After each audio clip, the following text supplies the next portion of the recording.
Hey everyone, welcome to our next event with Web3PMs. We're super lucky to have Jennifer with us today to talk about Syndicate.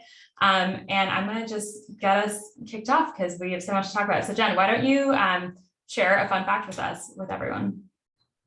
A fun fact about myself is I'm a pilot. Been a pilot for 5-6 years now. That's awesome. Where's your favorite place that you've flown? That's a tricky question because I haven't flown very far, but in the vicinity of Bay Area, Napa has been a good place to fly to. It's a quick wine, just take a quick flight, get a glass of wine and come back. That's awesome. Cool. Well, oh, sorry, go on. I was going to say, don't think I can do that as a pilot, but sounds about right. True. Always forgot about that.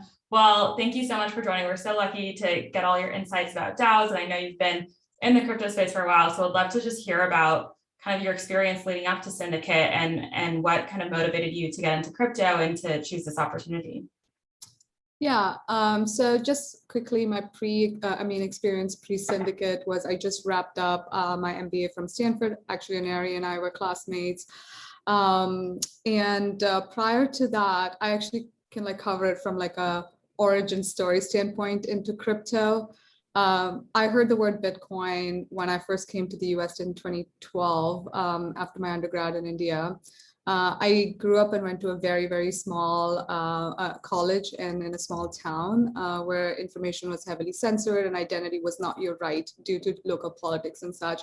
So you can imagine how that framed my thinking in terms of anything decentralized and such.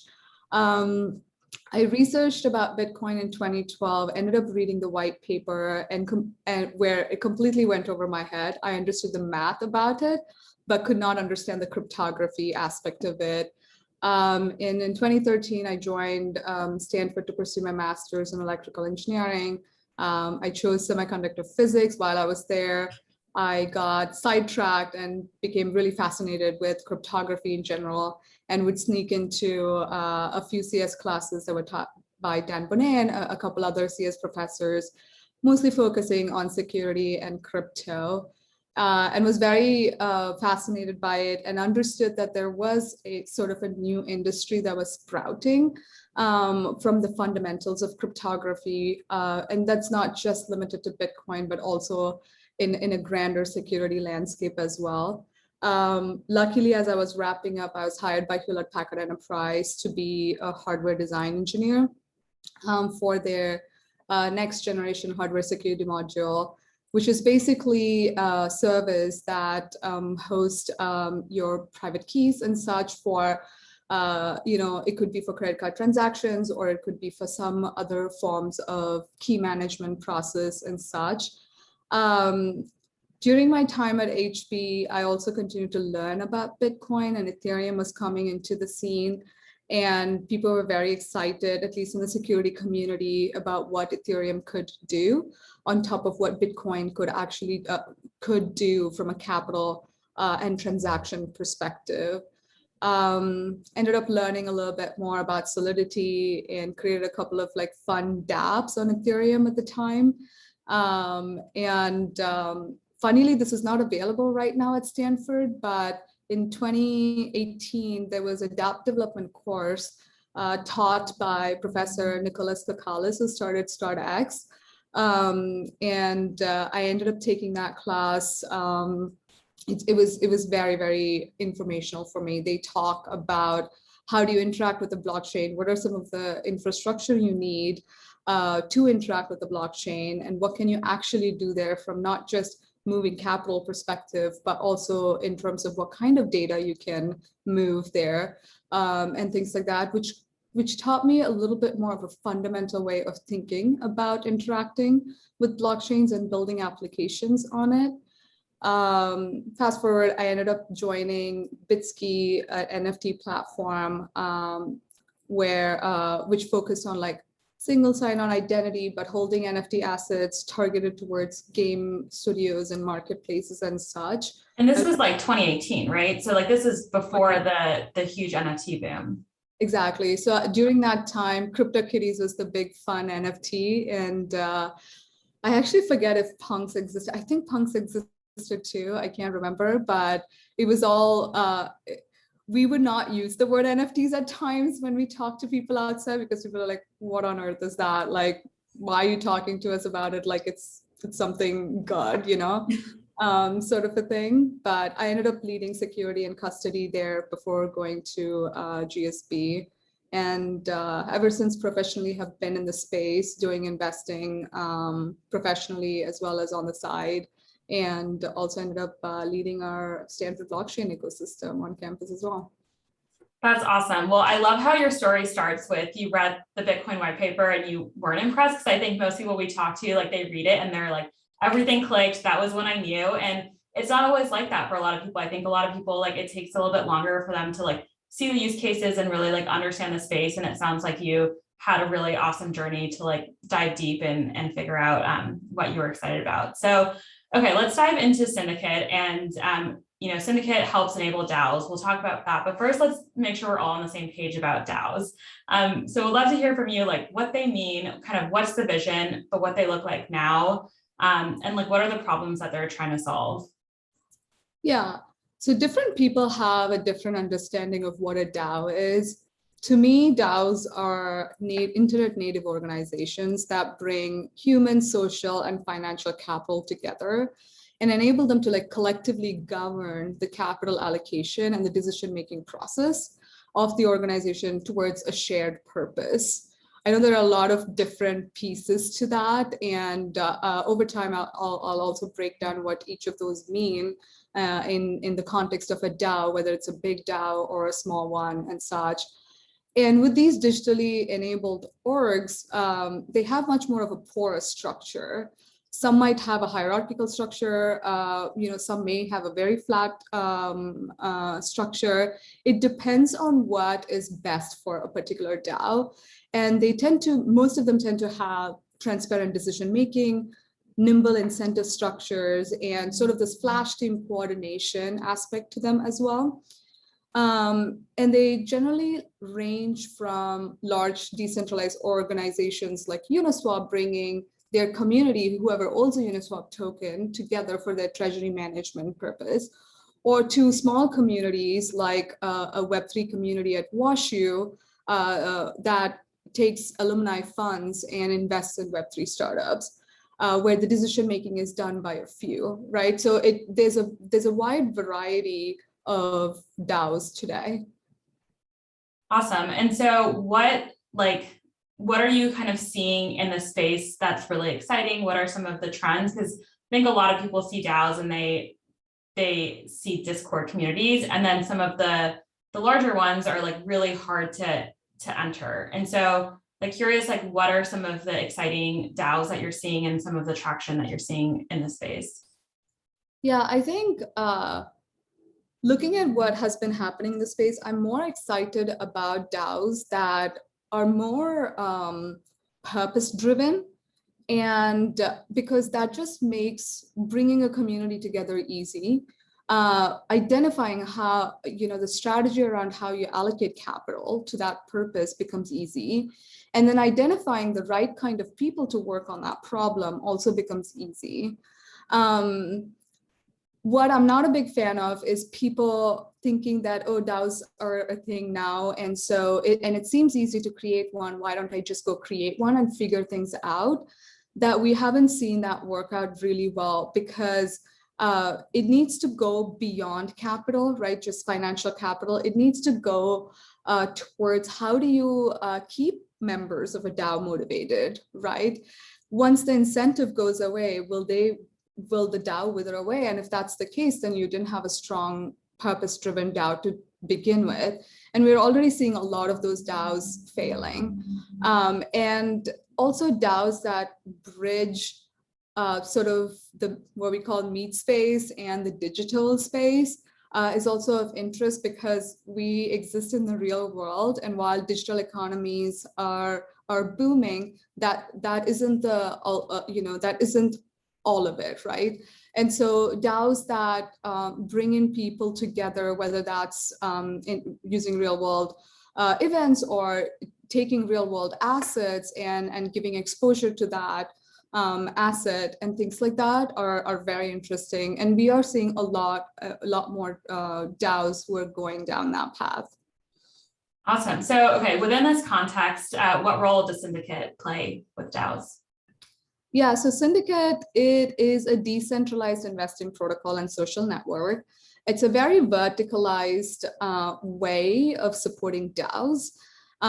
For us, it's important to sort of revolutionize the investing landscape by changing how communities and capital come together through Web3 technologies. With that in mind, what we are starting out with is the financial primitive side of things, right? Access to capital is a topic that we've been talking for at least a few decades, and more so from a community investing standpoint in this past decade or so. And so we see that as a jumpstart for us to then build out, if needed, other verticalized solutions for DAOs. So if someone wants to start a DAO, do they come to Syndicate first, or do they build it with other tools that exist and then come to Syndicate for the investment portion? How would a DAO like engage with Syndicate?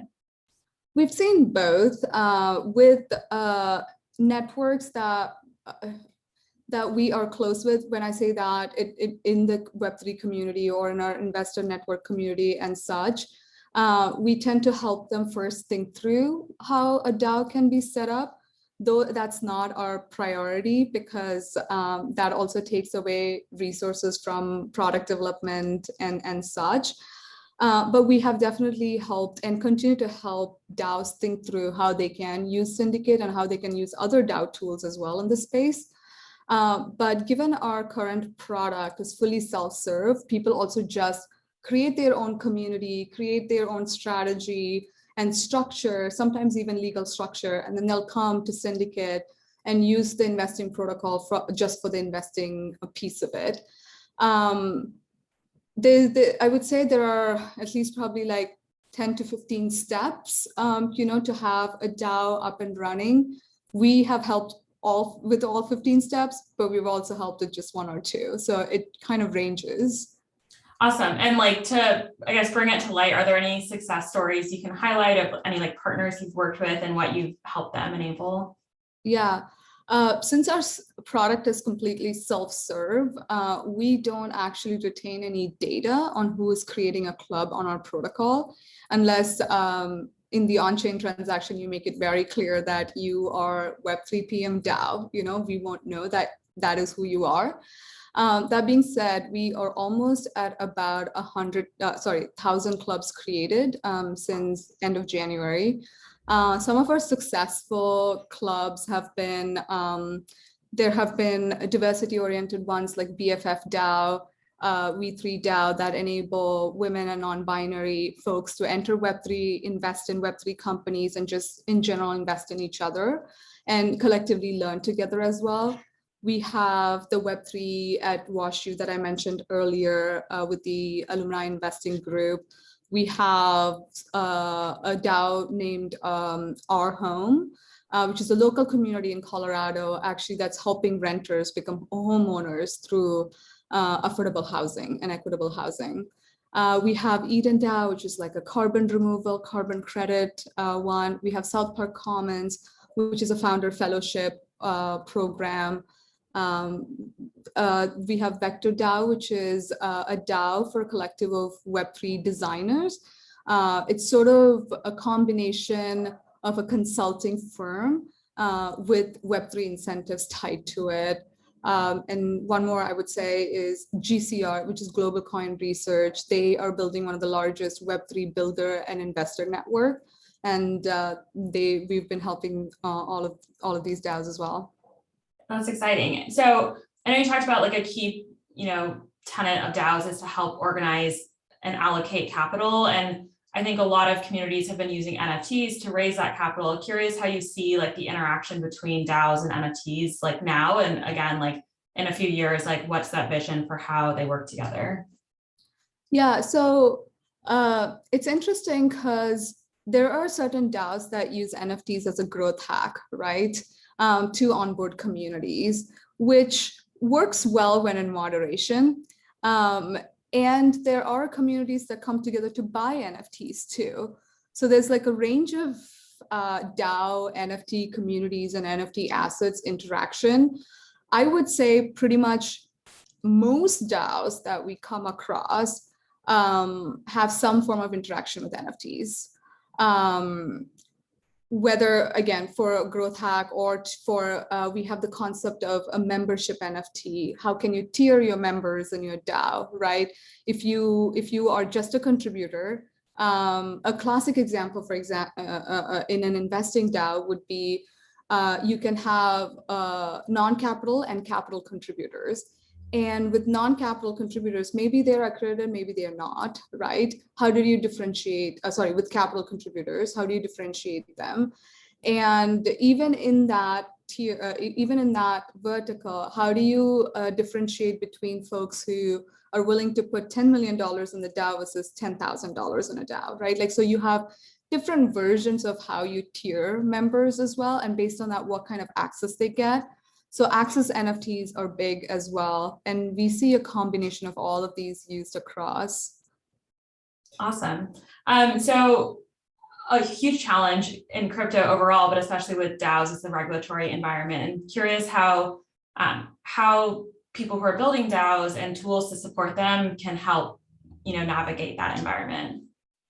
Yeah, this is a big problem surface for us, given that we operate in the most regulated space of investment vehicles and such, right?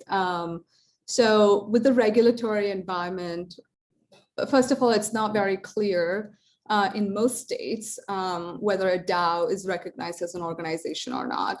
Only a couple states do it, but they don't do it all that well either, because everyone is trying to figure out what that means, right? When you say it's a decentralized or autonomous organization and you have to put your passport ID and your social security number so you can have a bank account or a tax ID for your organization, people go like, well, it's not decentralized. Someone's identity could be compromised here. But also on the other hand, if you don't do KYC AML, like anyone can do anything, right? So striking that balance for both DAOs and lawmakers is really tough. And people have been trying out different versions of it. Some may fail, some may succeed. Hopefully Syndicate succeeds in that. A few other things are securities, like what is tagged as a security, what is not. Are NFT securities, are they not? Like, what does that mean? If you get an NFT as part of your safe, that could be a security. So things like that it's very murky. No one knows. And the SEC is trying to figure that out too, right? And copyright law, because these organizations are digitally native, which means how you share data is inherently open and transparent, right? And so how do you maintain copyright law becomes an issue. Compliance, again, going to the securities and regulatory aspect of it. And given that they're relatively new, folks have questions about, do I need a counsel? Do I need to pay $40,000, $50,000 in legal fees just to get a group of people together to invest, or just to get a group of people together to work on a project and take incentives for working on that project, right? These are questions that haven't been answered. And for each DAO, candidly, the right legal structure and jurisdiction will vary based on where they are, what they're doing and such. And so at some point, you will have to have very tailored design and structure and advice for your DAO. And so it also poses problems for DAO tooling companies to provide standardized structures too. So what's the vision in 20 years? Is every organization going to be a DAO, but we just don't call it? We just kind of have more transparent organizations across the board? Or is there just kind of a select set of organizations where this type of model works for? And then I think everything else will be business as usual. What do you think about what you're building towards? I think it'll be a combination of the two. I don't want to naively think that every organization that exists in the world will be a DAO.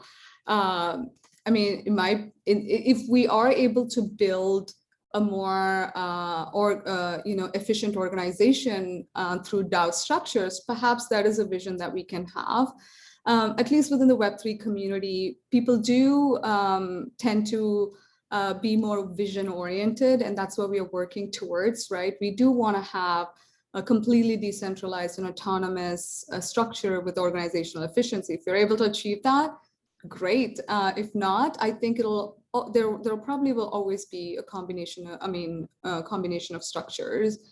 That being said, I know people use the word DAO loosely, right? We aren't completely decentralized or autonomous, or most DAOs aren't completely decentralized or autonomous. We are trying to get there.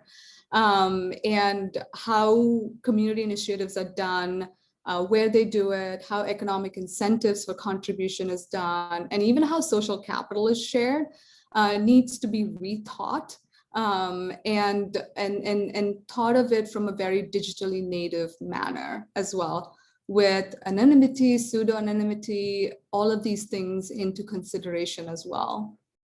So what are the biggest challenges? Like you touched on a lot of them, like what are like the main things that that Syndicate has ahead of itself? Well, there's a lot. I would say the first one probably is the regulatory environment and understanding what our users can and cannot do. And the second thing is, because Syndicate also provides ability to create your own legal entity, and also we have some partnerships with like tax and such, a lot of this is manual paperwork right now. There are a few European countries in Australia and Sydney who have even legal entity creation via APIs, which isn't available to a lot of US residents, right? And so the next challenge would be, how do you streamline all of those processes so that if I am a person who has all of the information I need to submit, I come to the platform, I'm able to like submit all of these, get approval, and also quickly spin up an investing vehicle and get that going. And if you think about it, we are right now tackling the community investing problem from a Web3 perspective, but there is a lot of Web2 work, right, from fund admin to like how do you issue tax forms and things like that. So figuring out in a decentralized way is the key, because there are centralized companies out there that do that, but they own a lot of the vehicles, right? They are members of your vehicles. They take a significant chunk out of the AUM of your vehicle, right? And things like that. And for us, we don't want to do that. We want to try to do that in a decentralized way, but also align the incentives for Syndicate with the incentives of our users. Like if they are making money, we want to make money. If they're not, we don't want to make money, right? So things like that, monetization is something that we have to figure out as well. Wow, definitely a lot of challenges ahead of itself, but also very promising and exciting area. Any like other risks to highlight, I think with like DAOs where there's a ton of engaged members and they're relying on some of these other like tooling providers, like what are the risks that people should consider when deciding like which tooling providers to choose to help power them? Yeah, I think in Web3 landscape in general, the good thing is there's a culture of if something doesn't work for you, you move on to the next thing, sort of thing. That could be good and bad, right? And so that puts DAO tools in a place where they consistently have to innovate, or on a product level, or they have to consistently provide services and engagement for their community. With that, a lot of DAOs have choices. That being said, it is inherently very fragmented, right? Like we don't have a single way of saying, okay, if I were to create an investing DAO on Syndicate, and then I want to add a coordination layer to it, and I know there's this other company who does that, how do I do that? Do the two companies have to come together in partnership for data transfer? Or are there certain things in form of NFTs or tokens that I can easily port over different tools that I'm able to do what I want to do within each of the tools without being either completely stuck with them or sort of crafting my own DAO's needs in terms of the sorts of tools I choose to interact with. So I would say in Web3 in general, it's a more and more user-friendly place than it is a company-friendly place or a product-friendly place. So yeah. Yeah, I mean, hopefully that's the promise of Web3, of like that composability and like modularity of being able to like smart contracts that would enable these different layers to work together and to be able to port over things. So hopefully that vision is able to happen. So you said Syndicate is a DAO itself. Like how does that look like as like kind of the company you work for, or like what does the culture of Syndicate look like? Yeah, I have to say, actually, Syndicate is not a DAO. We are a DAO platform. Okay. I know it's a little bit confusing with our name. The culture of the company is that it has an incredibly talented team from across the world. We're completely remote, and we definitely, compared to a lot of other companies, feels like we've definitely understood how to work async across multiple time zones and such. Which has been fun, but I'm sure we can improve more on that. Also, we are inherently a design-oriented company too, because our founders come from IDEO and we have a good, talented design team, which means that every decision we make is more around what the user journey is and how users interact with us, even if it is on the customer support side too. You know, the size of the button to everything. It has a very design thinking approach. That's very much the culture. And we also are, given our vision is to democratize investing and capital movement, we are inherently always also thinking about how do you bring diverse communities and diverse folks together in different verticals. So I would say that that's our culture. That's exciting. And I think Web3 needs a lot more of that design focused thinking. So I know there's a lot of people in our community with design backgrounds that are looking to move into more product roles. So is Syndicate hiring? What are the types of traits that you look for when you bring new people on? Yeah, so currently we are always hiring for engineers, I would say. If you're a Solidity engineer, please come join us. If you are someone who wants to learn Solidity too, we have definitely hired folks and trained them, because teaching them Solidity is easy for us because we have a lot of folks within the company. What we look for is the passion and the talent and the curiosity to want to learn. Folks who have thrived within our environment have definitely been folks who are consistently trying to learn and keep up with the space, because how we make even product and feature prioritization very much depends on what the users are saying, but also what the community is gearing towards. And so that is very important. You have to be very, very nimble and very execution oriented.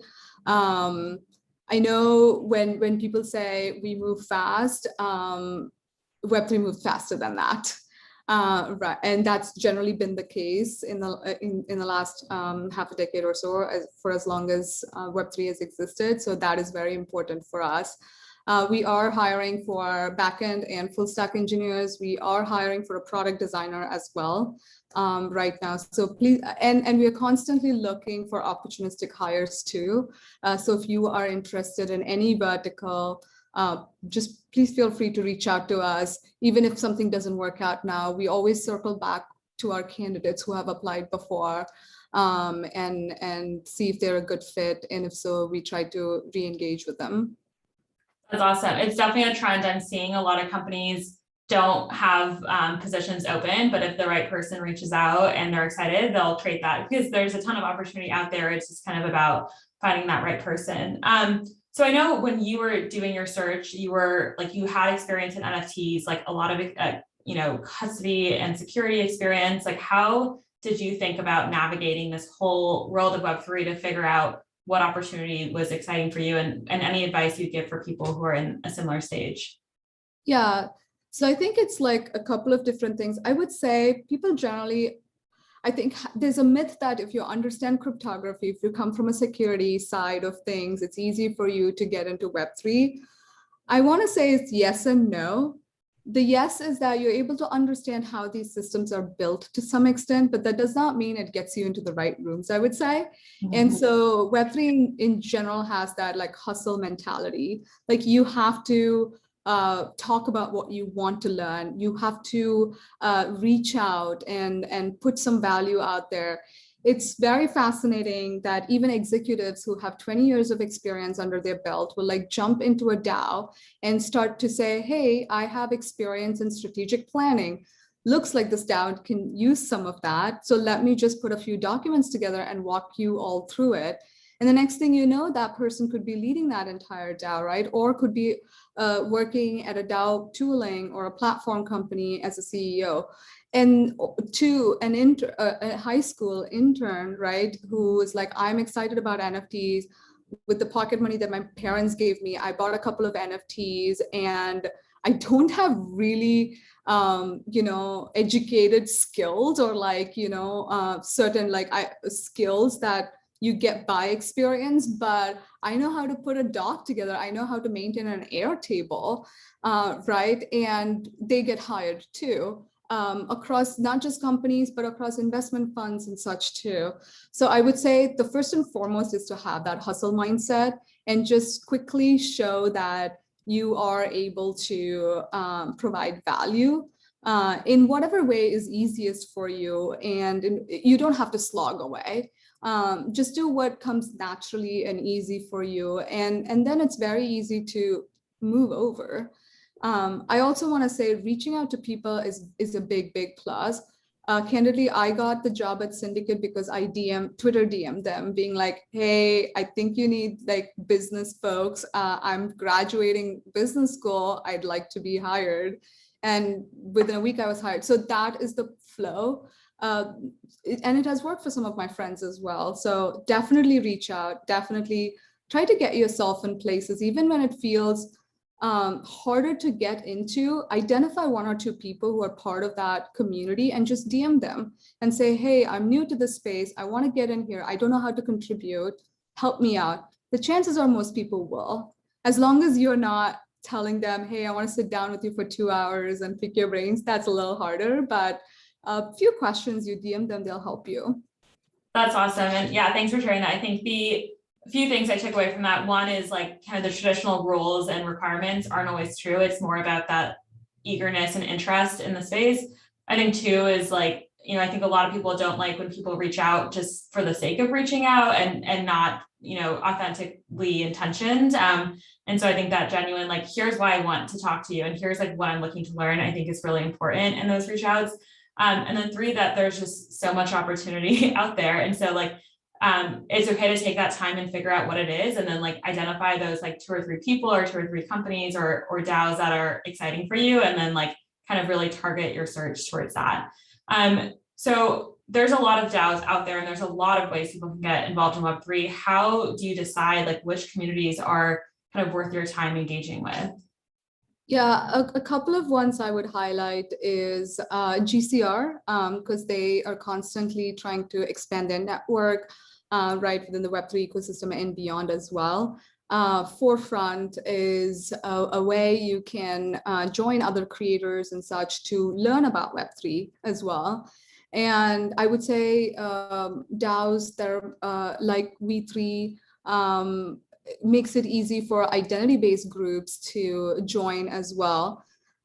There isn't like a great DAO discovery tool yet, but there are a few out there like Deep DAO and a few more that will be a good starting point to see like what are some of these DAOs working on. I would say try to resonate with if you resonate with their vision and what they're working towards, join them. And then you can decide whether you want to continue or not. But definitely like join them. Don't join like 20 different DAOs because you can't keep up. There's so much happening and you will drop off and you probably won't get much value out of that either. But like being intentional about what kind of vision resonates with you and joining will be very helpful. Awesome. So you also at Syndicate, so you're leading go-to-market and growth. Like, what do those words mean? What does that role actually entail? Like, what's your day-to-day look like? Yeah, so go to market for us. So just to touch on our customer base, we have both consumer as well as business, B2B customer base. For us, the B2B side of things is investment funds and such, and even companies. And customer, anyone who even wants to, a high schooler who wants to buy an NFT, right? Like it's just open. That being said, our go-to-market spans across sales on the B2B side of things, to marketing on the consumer side of things, to partnerships for all of our products, as well as since Web3 is composable, we also need to think about integrations. And above all of that is the customer. And so customer support, customer success, and community. Community and customer success is quite intertwined, at least on the consumer side of things. So community takes a big chunk of our time, actually. My day-to-day right now looks like me just coordinating with so many of our GTM members to consistently execute on some of the initiatives that we have. Our Discord never sleeps. And so how do you balance that with the sanity of yours? It's tough, and trying to like put all the processes in place and how to like seamlessly interact with design and engineering teams as well, because they are the other two large organizations within Syndicate. And ultimately everything goes through legal and compliance. And so even in the way we respond in Discord, we are consistently thinking about, are we allowed to say this? Can we say this? What are we not supposed to say? What can we say? But we don't always want to say, go find legal advice, because Syndicate cannot provide legal advice, but we are able to like sort of navigate, you know, how to answer customers' questions, but not violate any laws or regulatory stuff. Yeah. Awesome. Okay, so let us go to audience questions. I have a few that people have pinged me. So maybe while we wait for people to raise their hands, I will go through some of the ones in the chat. So the first is any potential areas for Syndicate other than investing? Yeah, so we think that we heavily believe in social, and sort of trying to take an investing lens to that too. And so we will definitely be focusing a lot of our efforts on the social side of things, like how does an investing social network potentially could look like, and will our users derive value out of it or not, is something that we need to test out. And could we have our monetization layer in the social layer, as opposed to on the primitive, which is the financial primitive layer. So these are things that we are constantly thinking about. Who knows 3-4 years from now what we will do, but the plan is to stick to investing in social. Awesome. So the next question we have is, what are some common mistakes that you've seen with new DAO teams that aren't necessarily obvious? I would say mostly their coordination problem. There are a lot of people who are trying to solve for this, but how do you coordinate with clusters of people, with individual contributors, but also all the members of your DAO? Because if you don't engage with all the members of your DAO, you over time lose them, right? Lose their skill set, lose a lot of things that are more important than sometimes capital. And so not having, folks often think that if they have a vision, that's the strategy. That is not. You need to have a strategy that translates to everyday work, right? It's the same problem that we bump into at startups and such too. So that still translates. The other thing I would say is with DAOs, because people can hop in and hop out anytime they want, they're not tied by any contract, they're not tied by anything other than the fact that they resonate with your vision, and perhaps there is some financial incentive and a shared goal that they're working towards. When a few of these go away, even in the short term, they look to find other places where they can take their talent and their capital and such. And so that consistent retention of members is probably one of the toughest things to do in a DAO. I often tell people strategy, bring a strategy doc so that we can figure out what structure works best for you. You can't derive strategy out of structure. Cool. That's a huge challenge. And we have a question that's related to that. Do DAOs publish a roadmap similar to NFTs, or how do DAOs share their vision with their organization? Yeah, so we have internal roadmaps and DAOs have internal roadmaps too. It's a little bit harder to externally share roadmaps at this stage because people, I mean, after the DAO hack, a lot of people said DAOs are dead until it resurfaced in like 2021, right? And so it's a relatively new phenomenon, at least for the larger crowd. And so everyone is trying to scramble to figure out what are the first 5 things that a DAO needs to do, or like what does the first year of a DAO look like? No one quite knows, which is another reason why you often won't see roadmaps from DAOs. And it also translates to DAO tooling companies, because if DAOs don't know exactly what problems they have, it makes it harder for DAO tooling companies to build for the problems, right? And so right now, the way the DAO space is DAOs will come up with ideas, DAO tooling companies will figure out a way to make that happen or solve for a problem. And then they can say, oh, from an infrastructure perspective, this other thing is possible. And then DAOs will try to figure out how they can incorporate into their strategy. So that back and forth has been happening for the last like 6 months to 10, like a year, I would say. And that probably will continue to happen for a while before you will see very significant like roadmap docs that are being shared. Mm-hmm. Awesome. We have a lot of people sending questions in the chat. We have a question about, okay, hot take, are DAOs just glorified LLCs?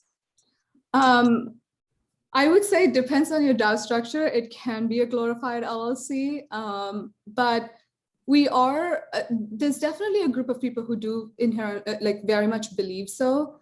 But given what we are seeing happening in the DAO space, I believe it's more than that.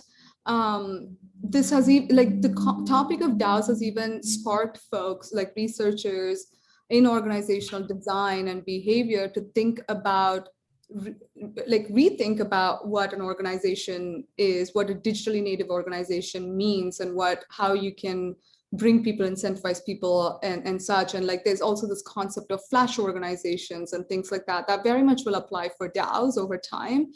And so it definitely is more than just a glorified LLC, I would say. Yeah, at least the promise of it is, and obviously there's use cases now that might not be kind of realizing that potential, but that it certainly does have that potential. So 2 somewhat related questions. So one on what is the largest size of DAO, or what is the largest size that a DAO could actually support? And I think that probably means like maybe like number of people. Yeah, I would say, I mean, if you look at Uniswap, they are not perfect in how they function as a DAO, but like for their treasury management, like you could have thousands, if not millions of members, right? Because they hold Uniswap tokens. Because for them, it is just boiled down to proposals and voting using those tokens. I would say it's a little bit easier, but if you have to like coordinate amongst all of them, there's definitely a much smaller size. With the data that we've seen with investing DAOs, we generally suggest that people start with less than 20 people in a DAO, like do your proof of concept with your strategy and vision in mind, and then expand it. Obviously, there are people who have members of like 300, 400 DAOs, in which case, like you need to have a hierarchical structure of some point. You need to be able to figure out who is the right person to make the decisions. Those decisions can be transparent, and those decisions can be made in such a way where other people can join, but you need to have pick the right stakeholders for those decisions and make them. So It very much depends, but I would say the smaller it is, the better to at least start with. Yeah, I think that's an important distinction. I think people who are more critical of DAOs kind of view like just anti-hierarchy everything, like that would never work. And I think it's important to say that there is some level of hierarchy potentially, but that at least decisions are transparent, and that there is like yeah, like it's more public, and like, you know, I think it's like more automatic and more easy, and like kind of decreases the barrier to like make those decisions. Cool. And then we have a question. So people say that 2022 is the year of the DAO. Any bold predictions for what we'll see by the end of the year? A lot of DAOs will die. Current DAOs will die for sure. Like any like percentage numbers that you see, like and any like, I guess, like rebirth that will happen from those learnings? I think anyone who'd rushed into creating a DAO in the last like 5-6 months or so, I wouldn't be surprised if more than 80% of them die this year. And there are already rebirths happening. And I think the ones that are more intentional, the ones who understand what a DAO is, how can a DAO be used for their purpose, personal or organizational purpose, will build stronger DAOs for sure. Awesome. Well, very exciting, and maybe partnering with Syndicate can help increase their odds of success to build something that's actually meaningful. Thank you so much, Jen, for sharing your wisdom with us today and your journey to crypto. It's very unique and super, I think, helpful for a lot of us as we're thinking through that transition. Anything else that you want to plug or things that you want to talk about that you didn't get to cover? Yeah, thank you so much for having me here. Also, all things related to DAO or even just Web3, if you have any questions, please feel free to reach out to me. We are also always hiring. So please talk to me if you are thinking about transitioning into Web3 or want to move from one Web3 area to another. Always feel free to reach out to us. And check out our product. If you like it, drop a comment for us. If you don't, tell us why you don't. Awesome. Yeah, definitely take Jen up on her offer and advice. DMing people is really big in Web3. And so anytime that you can like learn from someone in the space who's open to doing it, it's like an opportunity that you should take. So thank you for that advice. And thanks everyone for joining. Thanks everyone. Awesome.